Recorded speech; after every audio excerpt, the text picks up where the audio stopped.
Hello all, welcome to our channel cinema symphony. Mohan Lal గారు హీరోగా నటించిన లేటెస్ట్ మూవీ తొడరం. ఈ మూవీ నిన్న మలయాళంలో ఒరిజినల్ వర్షన్ రిలీజ్ అయింది. ఈరోజు తెలుగులో రిలీజ్ చేశారు. ఇప్పుడే ఈ మూవీ చూసి రావడం జరిగింది. ఈ మూవీ చూశాక నాకు ఎలా అనిపించింది ఏంటి అనేది ఇప్పుడు మన రివ్యూలో మాట్లాడుకుందాం. ఇక తొడరం ఈ మూవీ చూసినాక నాకేమనిపించిందంటే అబ్సల్యూట్ సినిమా. వాహ్, ఏం స్క్రీన్ ప్లే. తరుణ్ మూర్తి డైరెక్టరు. తరుణ్ మూర్తి, కేఆర్ సునీల్ అనే ఒక అతనితో కలిసి ఈ మూవీకి స్క్రీన్ ప్లే రాశారనమాట. అసలు స్క్రీన్ ప్లే మాత్రం ఒక క్రైమ్ థ్రిల్లర్కి ఎమోషనల్ గ్రిప్పింగ్ డ్రామాని యాడ్ చేసి సూపర్గా ఎంగేజింగ్గా రాశారు స్క్రీన్ ప్లే. ఇక ఈ సినిమా స్టోరీ లైన్లోకి వెళ్తే, బెంజ్ అనే ఒక మిడిల్ క్లాస్ స్టంట్ మాస్టర్ ఒక అనుకోని సంఘటన వల్ల ఆ స్టంట్ మాస్టర్ జాబ్ వదిలేసి ఒక బ్లాక్ అంబాసిడర్ కార్ని నడుపుకుంటూ ఉంటాడనమాట. ఆ బ్లాక్ కార్ అంటే బెంజ్కి చాలా ఇష్టం. అంబాసిడర్ కార్ అంటే అనుకోకుండా ఒక సిచ్యువేషన్లో ఆ కార్ని పోలీస్ స్టేషన్కి తీసుకెళ్తారు పోలీసులు.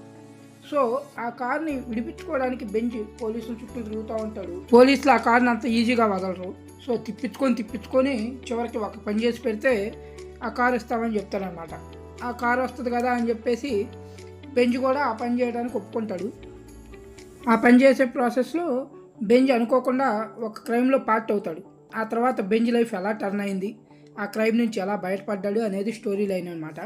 ముందే చెప్పాను కదా, ఈ సినిమాకి స్క్రీన్ ప్లే మాత్రం మేజర్ అడ్వాంటేజ్.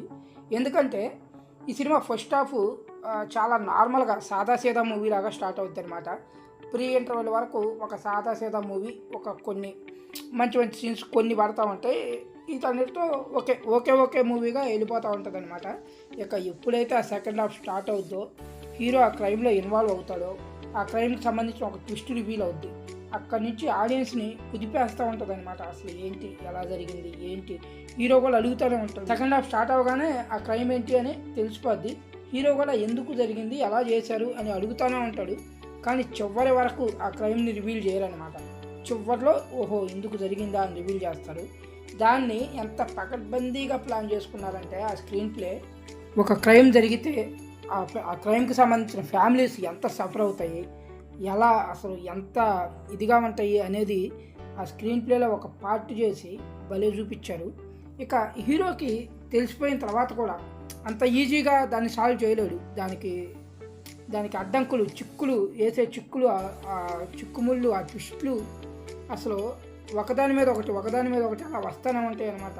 ఆడియన్ కూడా అసలు ఎలా బయటకు వస్తాడు అని చెప్పి హీరో క్యారెక్టర్తో ట్రావెల్ చేస్తూనే ఉంటారనమాట. అంత బాగా ప్రిపేర్ చేసుకున్నారు స్క్రీన్ ప్లే.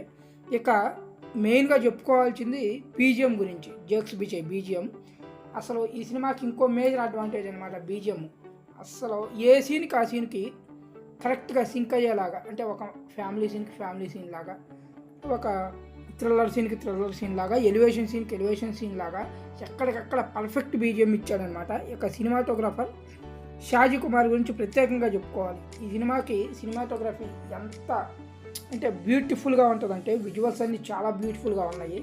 ఒక క్యూట్ ఫ్యామిలీ మూవీగా స్టార్ట్ అయిన ఈ మూవీ ఎండ్ అయ్యే టైంకి ఒక క్రైమ్ థ్రిల్లర్గా మారిపోద్ది. ఆ ప్రాసెస్ను కూడా చాలా బాగా పిక్చరైజ్ చేశాడనమాట షాజీ కుమార్. డైరెక్టర్ తరుణ్ మూర్తి, ఇతని గురించి ఎంత మాట్లాడుకున్నా తక్కువే. Debutant director. అస్సలు స్క్రీన్ ప్లే ప్రిపేర్ చేసుకున్న విధానం కానీ, ఆ స్టోరీని చెప్పి, అంటే ఆ స్టోరీని ఇలానే చెప్పాలి అని తను ప్లాన్ చేసుకున్న విధానం కానీ, సినిమా స్లోగా స్టార్ట్ అయ్యి ఒక టైంలో కిక్ అందుకుంటుంది. ఇక అక్కడి నుంచి ఎక్కడ తగ్గదనమాట. ప్రీ ఇంటర్వెల్ నుంచి క్లైమాక్స్ వరకు సినిమా ఒక ఫ్లోలో వెళ్ళిపోద్ది. ఒక బెస్ట్ థ్రిల్లర్ మూవీ చూసిన ఫీలింగ్ అయితే వస్తుంది మనకి ఎండ్ ఆఫ్ ది డే. ఇక పర్ఫార్మెన్సెస్ విషయానికి వస్తే, మోహన్ లాల్ గారి గురించి చెప్పేదేముంది, కంప్లీట్ యాక్టర్ అని మోహన్ లాల్ గారిని ఎందుకు అంటారో ఈ సినిమా చూసినాక ఇంకొకసారి అర్థమైంది. ప్రతి సీను చిన్న మైనర్ డీటెయిలింగ్ కూడా కళ్ళతోనే ఎంత బాగా ఎక్స్ప్రెషన్ పలికిచ్చాడంటే, అంటే ఆ క్రైమ్లో ట్విస్ట్ రివీల్ అయినప్పుడు ఆ ఎక్స్ప్రెషన్స్ కానీ, ఎలివేషన్ సీన్స్లో పర్ఫార్మెన్స్ కానీ, యాక్షన్ సీక్వెన్సెస్లో పర్ఫార్మెన్స్ కానీ, సినిమా అయిపోయాక క్లైమాక్స్లో ఒక పర్ఫార్మెన్స్ ఉంటుంది.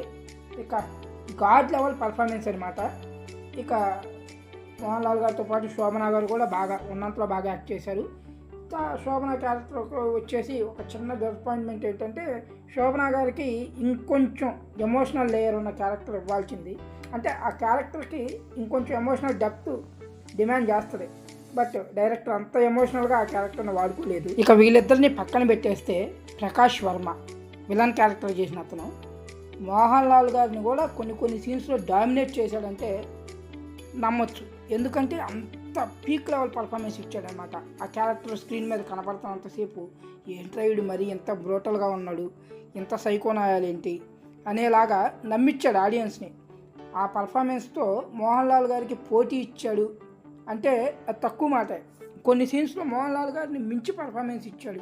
ఇది అతిశయోక్తం కాదు. సినిమాకి అంత బిలీవబిలిటీ తీసుకురావడానికి మెయిన్ రీజన్ ఆ ప్రకాష్ వర్మ గారు.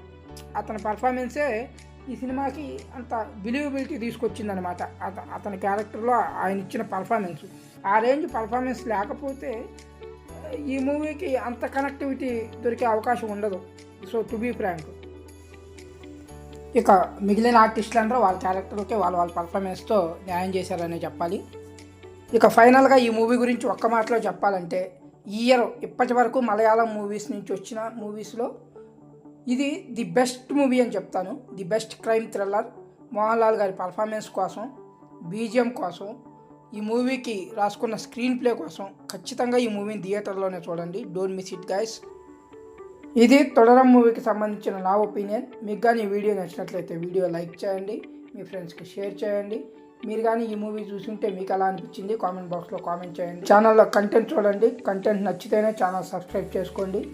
ఇది ఇక్కడికి, మళ్ళీ ఇంకో వీడియోతో కలుద్దాం. అంతవరకు సెలవు. By by, take care guys.